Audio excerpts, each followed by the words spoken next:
तमाम सुनने वालों और देखने वालों को शहीद अरशद शरीफ का सलाम। आप देख रहे हैं ओवरसीज पाकिस्तानी न्यूज़ चैनल।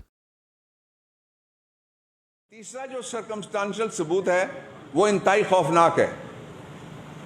वो जुडिशल कॉम्प्लेक्स में हाजिरी वाले दिन सामने आया है। उसके 4 हिस्से हैं उस सबूत के। वो चारों हिस्से मैं आपके सामने रखूंगा। उसका पहला हिस्सा ये है कि पहली बार इमरान खान की आमद के मौके पे जो सिक्योरिटी के कैमरास थे जुडिशल कॉम्प्लेक्स में, वहां से पता कर लें आप,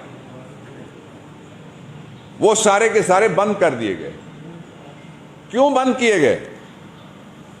कोई वारदात करना थी, कोई पहचाना ना जाए, तो इसलिए ये सबूत नंबर 1 है। ये जुडिशल कॉम्प्लेक्स के अंदर के मैं सबूतों की बात कर रहा हूं। हुकूमत जवाब दे कि वो कौन था जिसने सिक्योरिटी के सीसीटीवी कैमरास को बंद किया। दूसरा, आप ये कंफर्म कर लें, वहां रजिस्ट्रार हैं, दूसरा अमला है, फाजिल अदालतें बैठती हैं।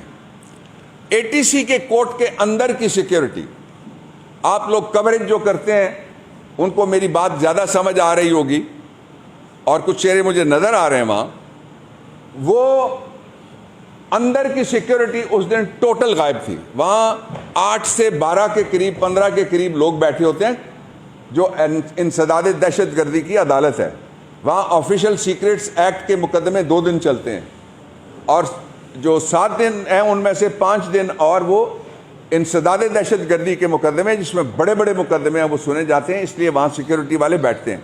वो कौन था जिसने सिक्योरिटी वाले उस दिन वहाँ से हटा दिए? ये जुडिशल कॉम्प्लेक्स के अंदर से दूसरा सर्कमस्टांशियल पीस ऑफ एविडेंस कौन था? इसका हुकूमत जवाब दे। तीसरा सर्कमस्टांशियल पीस ऑफ एविडेंस, उस अदालत के अलावा जो जुडिशल कॉम्प्लेक्स की अंदर सिक्योरिटी थी, वो सिक्योरिटी का एक एहलकार भी वहां उस वक्त मौजूद नहीं था। वो एहलकार किसने वहां से हटाए? वो कौन था? हुकूमत जवाब दे जिसने वो एहलकार हटाए हैं। अब जो उसके अंदर का चौथा सबूत है वो मैं आपके सामने रखना चाहता हूं। क्या क्या इलेक्ट्रॉनिक्स वहां पे बंद थे सुबह से जब अदालतें आके बैठी हैं, ये भी आप जाके पता कर लें। जब कोई आएगा तो जैमर लगेंगे, ये तो समझ में आने वाली बात है। अदरवाइज वहाँ उस कोर्ट और प्रेमिसेस में जैमर्स नहीं होते। बाहर से जो गाड़ी आती है उसके साथ जैमर्स की गाड़ियाँ दौड़ती हैं या उसके ऊपर इंस्ट्रूमेंट लगा होता है। और जो इसमें आखिरी बात सर्कमस्टांशियल एविडेंस जो मैं आपको 5th है गालिबन मैं रखना चाहता हूँ आपके सामने, वो ये थी कि आप जाके ये पता कर लें कि लोग बाहर से जोर लगा रहे थे, लेकिन उससे पहले ही जो अंदर से कुंडा किसने खोला, ये चीजें सामने आएंगी। 13 तारीख को याद रखिएगा, 16 तारीख को भी याद रखिएगा, 14 तारीख को भी याद रखिएगा। वहां जो दरखास्त जमानतें हैं वो उनकी समाअत होनी है। उसमें वीडियोस जज साहिबान अपने नुक्ता नज़र से, जज साहब जो सुनेंगे वो यकीनन देखेंगे और हम अपने नुक्ता नज़र से वीडियोस पेश करेंगे वहां पे। अब मैं वापस चलता हूं जुडिशल कॉम्प्लेक्स से, आपको लेके चलता हूं मैं। फिर अगला सबूत जो है सर्कमस्टांशियल एविडेंस है उसके ऊपर, वो क्या है? वो ये है कि अहमद नियाजी इंचार्ज हैं इमरान खान की सिक्योरिटी के, और उनके साथ कुछ दूसरे ऑफिशियल्स और हमारे वॉलंटियर लड़के हैं। जान पे वो खेल के आपने देखा किस तरह से वो यहाँ बारिश में गिरते हैं और उठ के फिर दौड़ के गाड़ी की तरफ, अस्पताल की तरफ नहीं दौड़ते। वो हमारे जानिसार हैं। उन सब पे पर्चे क्यों किए जा रहे हैं? ताकि इमरान खान को पर्सनल सिक्योरिटी से भी महरूम कर दिया जाए। सिक्योरिटी के एतबार से दे वांट हिम कि वो अकेले हो जाएं और उनकी गाड़ी नंगी हो जाए, कोई सिक्योरिटी वहाँ उनके साथ ना हो। ये जवाब दे हुकूमत कि वो कौन है जिसके कहने पे उनको ये इतला मिलने के बावजूद भी वो इमरान खान की ज़ाती सिक्योरिटी के ऊपर भी पर्चे कर रहे हैं, ताकि उनको उस सिक्योरिटी से भी महरूम कर दिया जाए। इससे भी अगला सबूत जो मैं आपको देना चाहता हूं वो अगला सबूत ये है कि इमरान खान जिस तरीके से लोगों को हटाया गया सिक्योरिटी जुडिशल कॉम्प्लेक्स से, उनको टारगेट करने के अलावा हुकूमत बताए और क्या वजह थी कि उन सिक्योरिटी के लोगों को और सिक्योरिटी मेजर्स को वहां से रिमूव किया जाए। उसका एक मिसाल बेनज़ीर की शहादत वाले दिन की मिलती है। पहले एक फॉल्स फ्लैग चलाई गई न्यूज़, कहा गया कि कुराल के पास नवाज शरीफ पे अब हमला हो गया, बहाना बना के सारी सिक्योरिटी वहां से शिफ्ट की गई। और जब हमला होता है, एक्चुअल जो हमला होना था, तो उस वक्त कोई सिक्योरिटी किसी जगह मौजूद नहीं थी। सिक्योरिटी वाले तब आए जब उन्होंने फोरेंसिक एविडेंस ज़ाया करने के लिए जो शहादतों की जगह थी उसको पानी से साफ किया था। क्या उनको इंसाफ मिला? जवाब कौम जानती है। इसलिए वहां सलमान वाला, यहां लियाकत बाग वाला, ये फार्मूला, वो कौन है हुकूमत में से जो ये सारा कुछ कर रहा है? जवाब दे हुकूमत।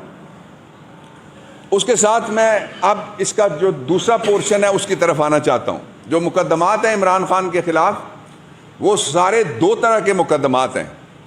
एक मुकदमात वो हैं जो सियासी इलेक्शन कमीशन ने अपनी मुखालिफ सियासी पार्टी के खिलाफ FIR करके साबित कर दिया कि वो मुकदमात सारे सियासी हैं।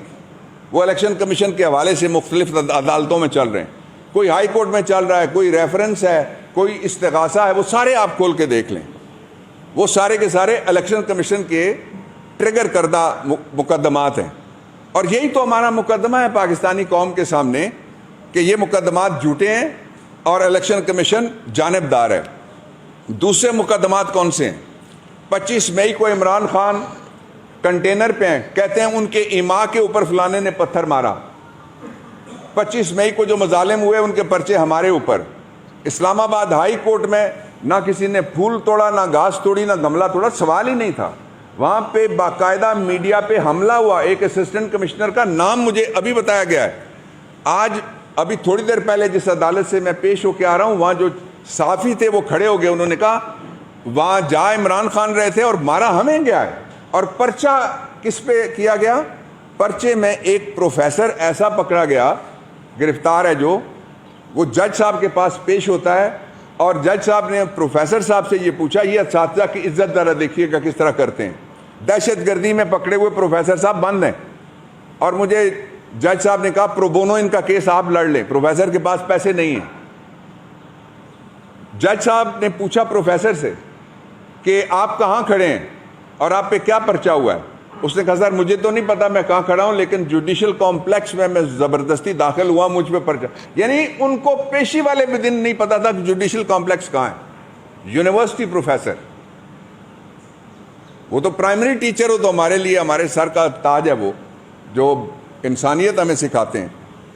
दो अगले नुक्ते मैं आपके सामने बयान करता हूं। पहला नुक्ता यह है कि इस्लामाबाद के अंदर एक ई कोर्ट मौजूद है। ये जस्टिस खोसा साहब के ज़माने में गालिबन शुरू हुई थी और ई कोर्ट के ऊपर सैकड़ों मुकदमात तेज़ रफ्तार फैसले उनके हो चुके हैं। If I am not wrong, ज़्यादा हो सकते हैं बल्कि। और उस वक्त एक सोहेल नासिर थे जो हाई कोर्ट में एलिवेट हुए बाद में, वो सेशन जज इस्लामाबाद थे। ये उनके दौर की मैं बात कर रहा हूँ जब ये शुरू हुआ था। और उसकी एक तरह से निगरानी और उसकी पेटरनेज कहना ज़्यादा मुनासिब होगा, वो सुप्रीम कोर्ट ऑफ पाकिस्तान करती रही है। मैंने दरख्वास्त दी एक से ज़्यादा अदालत में कि हमें आप ई कोर्ट में बैठ जाएं, तशरीफ़ ले आएं और वहाँ से इमरान खान की हाज़िरी आप वीडियो लिंक के ज़रिए से लगाएं। मैं कामयाब नहीं हो सका कन्विंस करने में, तो मैं ये अदलिया से दस्तबस्ता गुजारिश करना चाहता हूँ, as senior ASC of the supreme court, as jurist, as former law minister, as citizen of Pakistan. और जो आपका सितारा है कोटा, वहाँ का मैं रहने वाला हूँ, एक ग्लोबल सितारा है आपका वो तहसील। मैं आपसे दरख्वास्त ये करता हूँ कि आप हमें कुछ कोई फेवर ना दे, कोई भी ना फेवर दे। हम फेवर मांगते भी नहीं हैं। रूल ऑफ लॉ के लिए लड़ने वाले फेवर क्यों मांगेंगे किसी से? हम तो लॉ मांगेंगे। लॉ में कहते हैं प्रिंसिपल पैरिटी जिसको कहते हैं, आर्टिकल 4 है, आर्टिकल 25 है, वो कहता है सबसे यकसां सलूक करो। इमरान खान के हमले में कत्ल करने वाला, इकदाम कत्ल करने वाला, 11 जख्मी करने वाला, गन शॉट वुंड्स मारने वाला, कैमरे पे पकड़े जाने वाला, उसको अगर वीडियो लिंक के जरिए पेशी की इजाजत हो सकती है तो इमरान खान को भी इजाजत मिलनी चाहिए।